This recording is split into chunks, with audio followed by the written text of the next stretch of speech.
porque tem uma aprendizagem, né? E muitas vezes, em vários estudos, inclusive esses estudos que foram embasados nas práticas baseadas em evidência, no TEA, a gente tem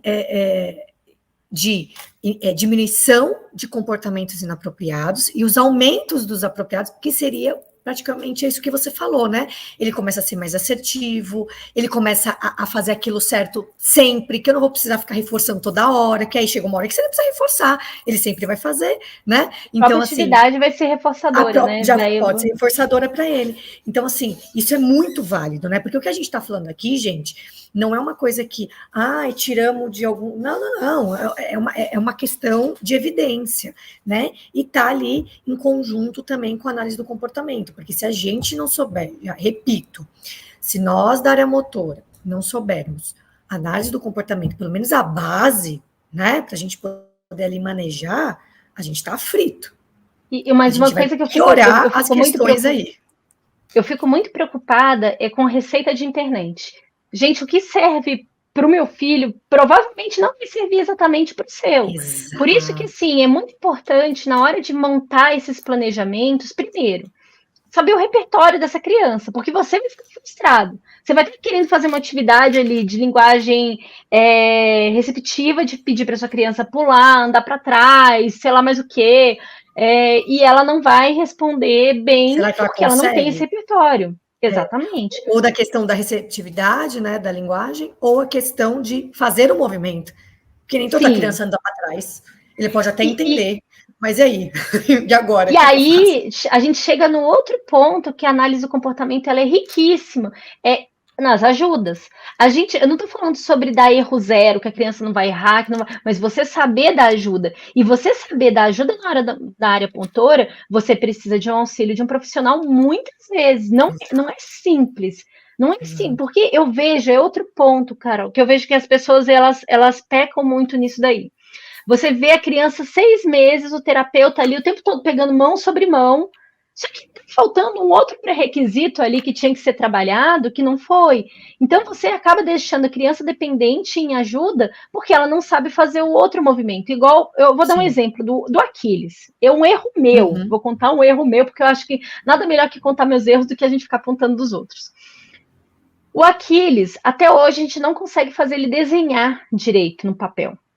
Nós mudamos, vocês não têm noção o quanto a gente mudou esse programa. A gente mudou os materiais várias e várias vezes. Era culpa do material. Mudamos o material várias vezes. Porque ele estava na fase de pique, então colocava muita coisa na boca. Já até imagino. Mudamos várias coisas. Mudamos a forma de fazer. Sentado, no chão, em pé, na parede. Nós fizemos várias formas de fazer também a posição dele. E aí, chegou num ponto que eu cheguei para o supervisor e falei, olha, filmei várias vezes, ele faz isso e solta. Ele não consegue manter. Não adianta a gente ficar aqui. A gente vai ter que trabalhar mais em cima. E aí está sendo o nosso gargalo, que ainda, a gente tem tudo isso registrado, ele não forma curva de aprendizagem. Não adianta eu dar a ajuda que for para ele na mão, que ele vai fazer. Então, assim, eu acho que é uma falha minha que é muito importante falar para vocês. Mas aí eu vejo que assim, é uma falha, mas é uma falha técnica porque eu não tenho esse conhecimento. Mas eu sei da coleta de dados, eu sei o quanto a gente mudou, eu sei, tenho a rastreabilidade de tudo que foi mudado para chegar e falar, ok, chegamos no nosso limite e a gente precisa de um outro... A gente precisa entender por que não está avançando, né? Precisamos de um profissional que saiba como direcionar a gente. Então, assim, eu achei muito legal na live que vocês falaram sobre a questão genética, porque, assim, a aba, o pessoal acha que a aba faz milagre. A aba, ela te traz rastreabilidade de dados. Essa que é a diferença da aba. Ela te ensina a aferir aonde você está, dá aquela fotografia do momento e os instrumentos, cada instrumento vai ter uma resolução diferente nessa fotografia. Então, por exemplo, se você pega o VibMap, ele vai te dar uma resolução, o Able te dá uma resolução, enfim, eu estou pensando mais em habilidades básicas, né? Então, o checklist do modelo Denver vai dar outro, cada um, e você usa isso em conjunto e você vai enxergar uma fotografia daquele momento. Daí, você vai desenvolver o plano de intervenção, que você vai ver aquelas habilidades que está faltando na criança, de desenvolver os programas para isso. Esses programas, gente, a gente tira a ideia que pode dar certo, mas pode não dar, igual essa de desenho do Aquiles. Foi desenhado as ajudas para dar para ele, foi desenhada quando desvanecer essas ajudas, só que não deu certo. Mas aí você fala, Dani, você falhou. De certa forma, sim, mas a gente tem os dados durante os níveis de ajuda que a gente foi dando, o tempo que ele ficou segurando o risco, quanto tempo ele conseguiu riscar ali. Então, a gente tem tudo isso daí registrado,